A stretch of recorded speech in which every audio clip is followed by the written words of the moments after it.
우리 구독자분들이 길에서 지갑 하나 주웠다고 가정을 해보겠습니다. 그리고 경찰서에 갖다 줬어요. 그리고 1년을 기다렸는데 주인이 끝끝내 나타나지 않았습니다. 이러면 법적으로 어떻게 될까요? 그 지갑은요, 주운 사람 것이 됩니다. 실제로 있는 법이에요.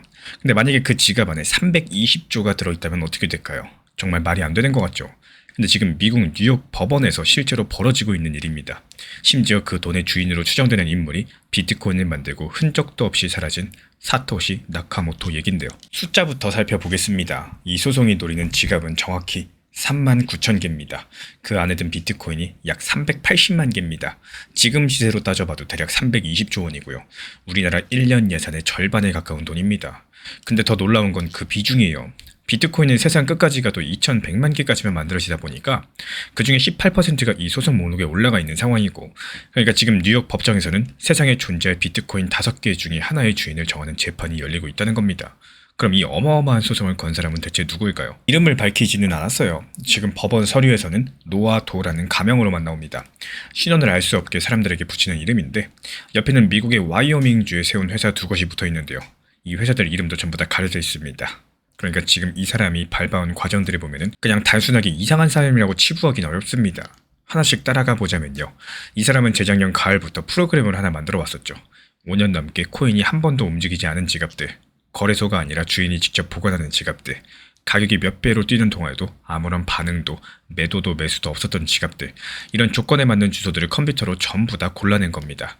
그리고 여기서부터가 아주 기가 막힌데요. 이 주소 목록을 USB에 전부 다 담아가지고 뉴욕 경찰서에 직접 갖다 줬어요. 마치 분실물 신고하는 것처럼요. 그것도 3번에 나눠가지고 갖다 줬습니다. 그리고 경찰은 그 USB를 몇 달씩 보관했다가 접수증까지도 끊어주고 돌려줬습니다. 그리고 그 다음에는 지갑 주인들에게 통지를 보냈어요. 비트코인 거래에는 짧은 메모를 붙이는 기능이 있는데, 이걸로 4만 개가 넘는 지갑에 일일이 쪽지를 남긴 겁니다. 90일 안에 주인이라고 밝히지 않는다면 이거를 버린 것으로 알겠다라는 정말 파격적인 내용이었는데요. 실제로 424개의 지갑은요, 그 기간에 코인을 움직여서 살아있다는 것들을 보여줬고 목록에서 빠져나갔습니다. 그리고 끝까지 조용했던 39,000개가 그대로 피고가 된 상황이에요. 근데 이 피고 명단이 정말 보통이 아닙니다. 사토시가 직접 캔 것으로 추정되는 흔적이 남은 지갑이 2만 개가 넘게 포함되어 있고요. 여기에만 지금 시세로 90조 원이 넘는 코인이 들어있습니다. 옛날에 해킹으로 무너진 일본 거래소 마운트곡스에서 도둑맞은 7조 원 규모의 지갑은 목록 1번에 올라와 있고요. 심지어 구조상으로 봤을 때 누구도 열 수 없게 만들어져가지고 주인이 존재한 적도 없는 주소까지도 끼어 있습니다. 게다가 묘한 우연도 하나 있는데, 예전에 자기가 사토시라고 주장하다가 영국 법원에서 거짓말로 결론 난 인물이 있는데요. 그 사람이 한때 자기 것이라고 우겼던 주소의 99.7%가 이 목록에 그대로 들어가 있습니다. 물론 그 인물이랑 이번 소송 사이에 연결고리가 확인된 건 없겠지만요. 어쨌든 분명한 건 한 가지입니다. 이건 아무 지갑이나 긁어모은 게 아니라 비트코인 역사에서 가장 유명한 돈들을 정조준하고 있는 정말 파격적인 소송이라는 겁니다. 근데 여기서 정조준까지도 해놓고선 서류에 적어낸 지갑 가격이 정말 이상하죠. 이 사람이 감정받아서 제출한 지갑 한 개의 가치가 우리 돈으로 14,000원 정도입니다. 지갑 하나당 평균 수십억 원어치 코인이 들어있는데 말이죠. 논리는 이렇습니다. 비밀번호가 없어서 당장 꺼낼 수가 없으니까 있는 그대로의 값은 거의 없다는 겁니다. 이게 왜 중요하냐? 뉴욕의 법은요, 비싼 물건을 주우면 3년을 기다려야지 내 것이 되겠지만요, 10,000원짜리 저렴한 물건은 1년만 기다리면 내 것이 됩니다. 그러니까 320조 원을 10,000원짜리로 감정을 받아가지고 가장 빠른 길로 갈아타게 된 겁니다. 여기까지 들으면 이런 생각이 드시죠? 아, 이 사람 정말 미친 게 아니라 진짜로 완벽한 설계를 했구나. 근데 진짜 이상한 건 여기서 따로 존재합니다. 여기서 재밌는 사실은요, 이 소송을 이기더라도 코인을 가져가지 못하죠. 이 비트코인은 법원의 판결문을 읽지 못합니다. 오직 개인 키만 있을 뿐이죠. 그러니까 그 지갑의 비밀번호로 서명을 해야지만 코인이 움직이기 때문에 판사가 이 코인은 네 것이다 이렇게 도장을 찍어준다라고 치더라도 비밀번호가 없으면 단 한 개도 옮길 수가 없습니다. 그럼 왜 900쪽짜리 소장을 쓰고 변호사 비용까지도 크게 들여가면서 이 소송을 했을까요? 이 전문가들이 짚고 있는 노림수는 딱 두 가지예요. 먼저 첫 번째로 함정카드입니다. 판결문을 미리 받아두면 목록에 있는 코인이 언젠가 거래소에 나타나는 순간 그 서류를 들이밀 수 있을 거고, 이 거래소는 나라의 규제를 받는 회사라서 법원 서류를 무시할 수가 없거든요. 그러면 그 코인은 당장 동결되면서 얼어붙겠죠. 진짜 주인은 법정에 나와서 자기가 주인이라는 것들을 증명을 해야 됩니다. 그리고 이름과 얼굴을 드러내면서 증명을 해야 되기 때문에 여기에 대해서 두 번째 노림수는요, 훨씬 더 멀리 본 겁니다. 여기서부터 해석이 좀 갈릴 수도 있는 부분인데요. 이 소장에 목적이라고 적혀 있는 건 아니고, 이 사건을 분석한 해외 매체랑 전문가들이 공통으로 지목하고 있는 시나리오가 하나 있는데요. 바로 양자 컴퓨터겠죠. 이거를 쉽게 설명을 드리자면요. 요즘에 비트코인 지갑은 계좌번호에 해당하는 주소만 공개가 됩니다. 근데 사토시가 활동하던 초창기 지갑들은 그 방식 자체가 다르기 때문에 열쇠를 복제할 만한 단서가 되는 정보까지도 인터넷에 그대로 노출되어 있습니다. 지금 컴퓨터로는 그 단서로 비밀번호를 알아내는데 수천 년이 걸리겠죠. 하지만 양자 컴퓨터가 등장하면 어떨까요? 이 차세대 컴퓨터가 충분히 발전하게 되면서 이 계산이 가능해질 수 있다는 게 현재 학계의 오랜 경고사항인데요. 그럼 이제 그림이 맞춰지시죠? 지금은 아무도 열지 못하는 금고겠지만 언젠가 양자 컴퓨터로 인해서 그 금고가 열리는 날이 올 수 있다는 겁니다. 그 전에 이 법원에다가 이 금고는 내 것이다, 이렇게 서류를 받아두면 어떻게 될까요? 그 금고가 열리는 순간 남의 것을 터는 도둑질이 내 재산을 찾아가는 절차로 바뀌게 됩니다. 이 소송이 노리는 게 오늘이 아니라 이 미래라는 해석이 나오는 이유가 바로 여기에 있어요. 그리고 이 재판이 진행되는 동안에 정말 소름 돋는 일이 실제로 벌어지기 시작을 했는데요. 실제로 버려졌다던 지갑들이 놀랍게도 깨어나기 시작을 한 겁니다. 소송이 시작되고 나서 피고 목록에 있던 지갑 52개가요. 실제로 코인을 옮겼고 합치면 비트코인 무려 34,000개, 우리 돈으로 3조 원이 넘는 엄청난 돈들입니다. 그리고 6월 2일에는 2011년부터 15년 동안 잠들어 있었던 지갑에서 30억 원 규모가 움직였고요. 나흘 뒤에는 또 다른 15년짜리 지갑에서 40억 원어치가 나왔습니다. 그리고 6월 19일에는 2012년 지갑에서 170억 규모가 이동을 했습니다.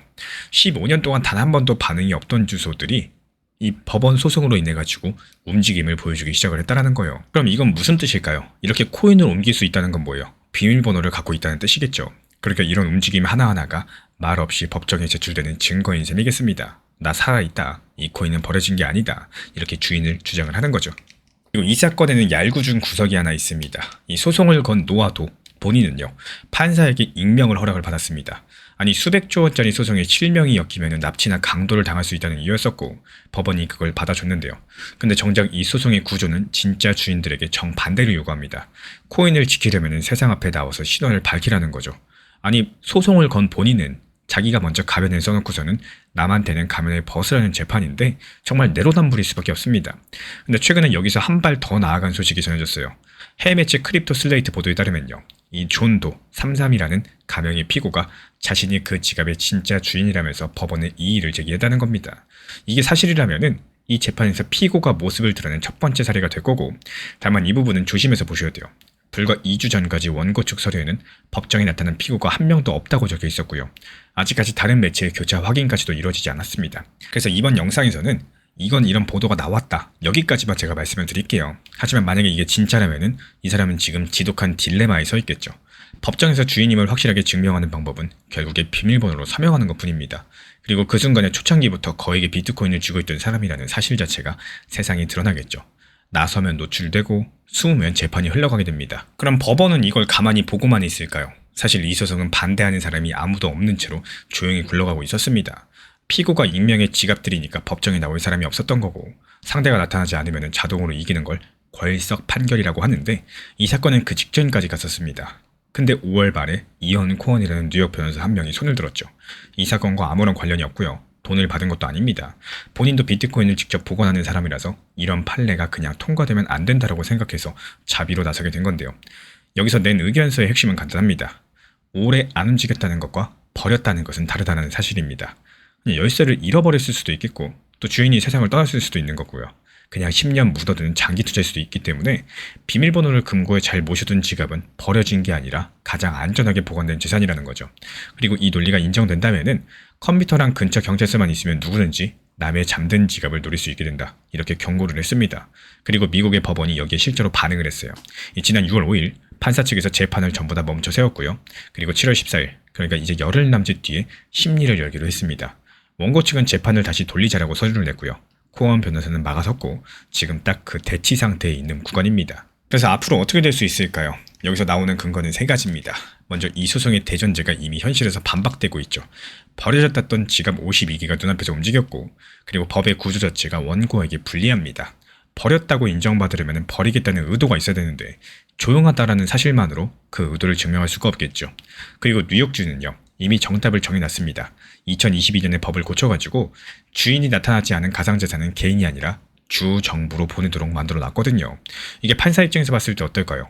미국의 의회가 이미 답을 낸 문제를 뒤집어가면서 익명의 개인에게 수백조 원을 안겨줄 이유가 없다는 겁니다.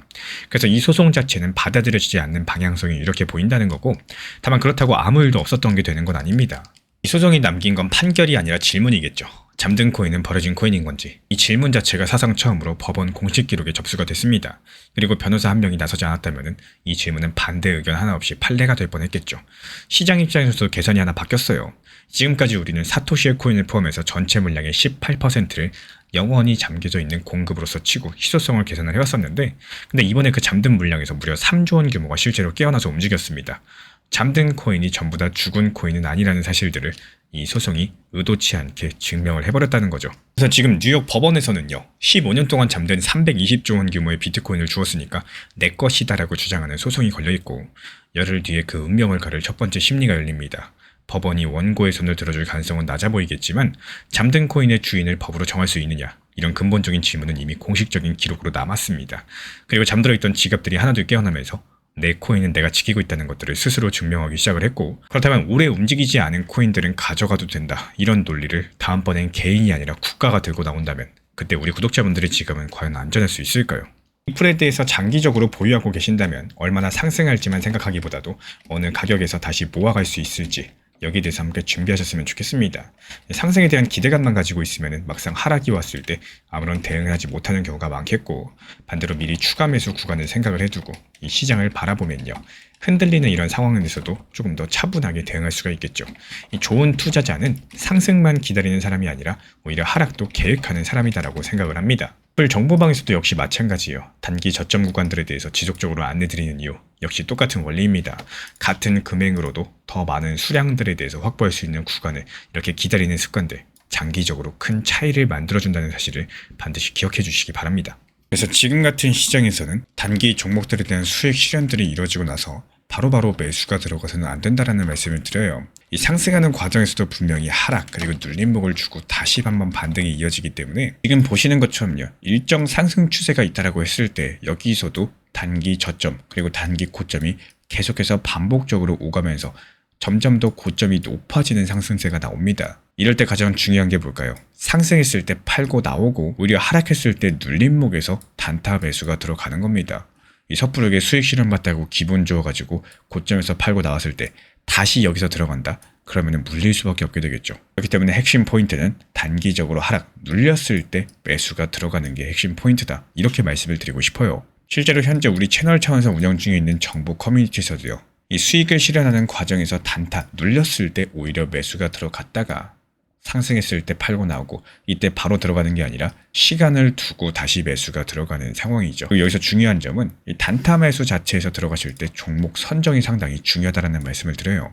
정말 당연하게도 지금 시장에서 주력 종목들, 주력 테마 종목들 위주로 매수가 들어가시려는 게 당연한 거고, 최근에 힘이 강했던 종목들, RWA 테마라거나 AI 인공지능 테마라거나 디파이라거나 여러가지 힘이 강한 섹터 종목들을 최소 10개에서 20개 정도씩 미리 추려놓고 있기 때문에 그 중에서 타점 맞는 것들만 실시간으로서 추천을 드리고 있습니다.